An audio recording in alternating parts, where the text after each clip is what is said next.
You are not broke because you are lazy. You are not broke because you do not work hard enough. You are broke because your brain was literally designed to keep you that way. And once you understand exactly how that works, you can start to undo it. This is the psychology of staying broke, and more importantly, how to escape it. The first thing working against you is called loss aversion. Here's a question. Would you rather win $100 or avoid losing $100? Most people feel the pain of losing $100 almost twice as intensely as the pleasure of gaining the same amount. This was discovered by two psychologists, Daniel Kahneman and Amos Tversky, in the 1970s. Kahneman eventually won the Nobel Prize for this work because it revealed something uncomfortable about how humans make decisions. We are not rational, we are emotional, and our emotions are wired to protect what we already have, not to build more. Think about what this does to financial decisions. People hold on to losing investments too long because selling makes the loss feel real. People avoid investing at all because the fear of losing money feels worse than the excitement of gaining it. People stay in bad jobs because leaving feels like losing security, even when staying is actually costing them more. Loss aversion keeps people frozen, safe, and quietly broke. The fix is not to eliminate fear. You cannot. The fix is to reframe the question. Instead of asking what you could lose, start asking what it costs you to do nothing. Because inaction has a price too. It just does not show up on a bank statement. The second thing working against you is called present bias. Your brain is absolutely terrible at thinking about the future. Not because you are unintelligent, but because your brain evolved in a world where the future was not guaranteed. For most of human history, getting food today mattered far more than planning for next winter. The people who survived were the ones who took what was available now. That instinct is still running. Present bias means we systematically overvalue rewards that are immediate and discount rewards that come later, even when the later reward is dramatically larger. Studies show that people consistently choose $50 today over $100 in 6 months, even when they know the math, even when they could easily wait. Now apply that to saving for retirement, or paying off debt, or investing instead of spending. Every time you spend instead of save, your brain is not making a mistake.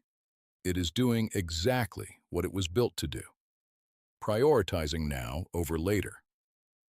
The solution that actually works is removing the decision entirely. Automatic transfers, direct debits to a savings account the moment your salary arrives.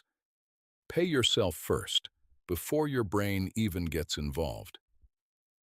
You are not fighting your spending habits. You are outsmarting the part of your brain that creates them. The third trap is lifestyle inflation.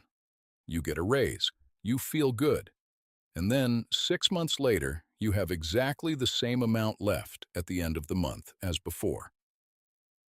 If this has happened to you, you are not alone. It happens to almost everyone, and it has a name. As income rises, spending rises to match it, sometimes faster. The psychology behind it is something called the hedonic treadmill, the idea that humans rapidly adapt to improvements in their circumstances. The new car stops feeling new. The bigger apartment becomes normal. The raise gets absorbed into a more expensive life, and the baseline quietly resets. This is why people earning $200,000 a year can still feel financially stressed. It is not the income that determines financial freedom. It is the gap between what you earn and what you spend. The rule that cuts through all of this is simple. Every time your income increases, Raise your savings rate first, before you upgrade anything. Lock in the gap before lifestyle inflation closes it. The fourth trap is social comparison. Humans are social animals. And for most of history, your reference group was around 150 people. Your village, your community. Now your reference group is 3 billion people with internet access, many of whom are specifically curating the most expensive, impressive version of their life for you to measure yourself against.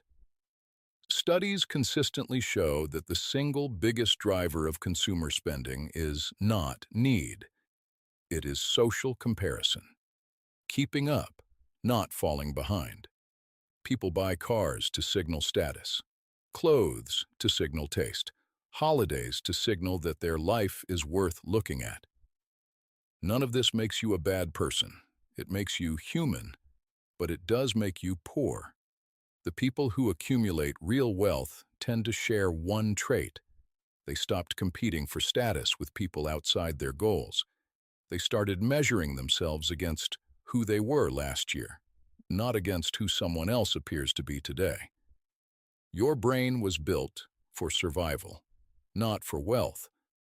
Loss aversion keeps you frozen. Present bias keeps you spending. Lifestyle inflation erases your gains. And social comparison makes sure you spend whatever is left. None of these are character flaws. They are features. Built in, ancient, powerful. But features can be worked around. Once you can see the wiring, you can start to rewire it. Automate your savings. Reframe loss. Ignore the feed. Stop measuring your progress against people who are not on your path. The next video covers exactly how to build a financial system that works with your psychology instead of against it. Subscribe to Wealth Rewired now if you want more of this.